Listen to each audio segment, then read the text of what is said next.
for JacobTubeHD, welcome back to the movie I want to talk about. The show that just produced an episode in a record time of less than 48 hours. So, I've been waiting 8 years for this movie to come out. I've also been waiting for the actor strike to end since I felt weird reviewing movies that released after 2 strikes began. Actors finally got what they've been fighting for and what they deserve, like better protections against AI and better residuals for streaming. The problem is that the strike ended Wednesday night. I do episodes of this show on Fridays.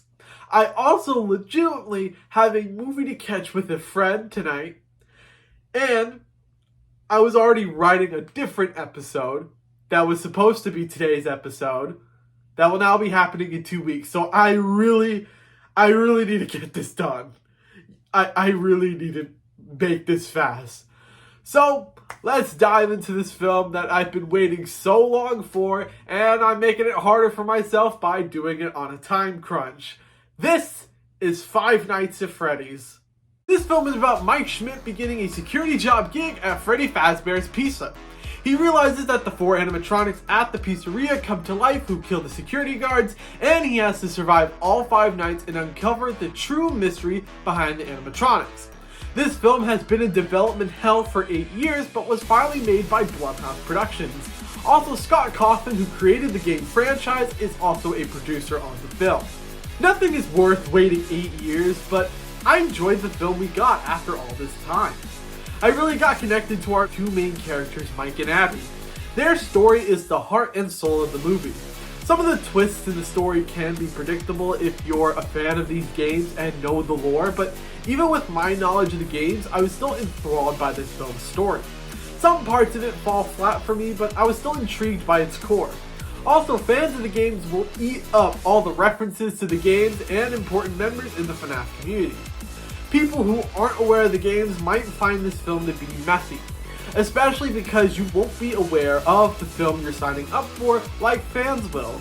FNAF is a game series filled with intense lore that might be too much for newcomers to handle.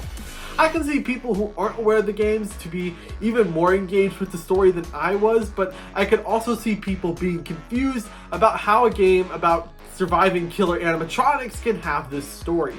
Every actor in this film does a great job here, and the Freddy gang looks incredible thanks to them being real animatronics and costumes.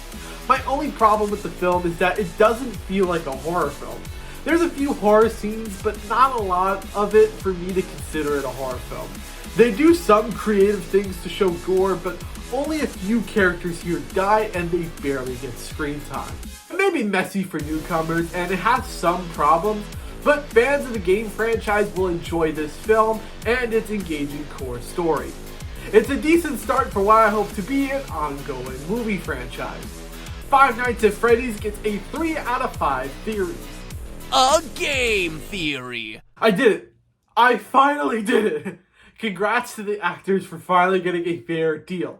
Also, congrats to me for getting this episode done on time. You know, actually, I still have some time before I have to catch that movie with my friend. So let's go over the entire FNAF lore. It's messy and convoluted, but I'm sure you'll understand. Let me grab my whiteboard and we can start with the bite of 87. It starts with...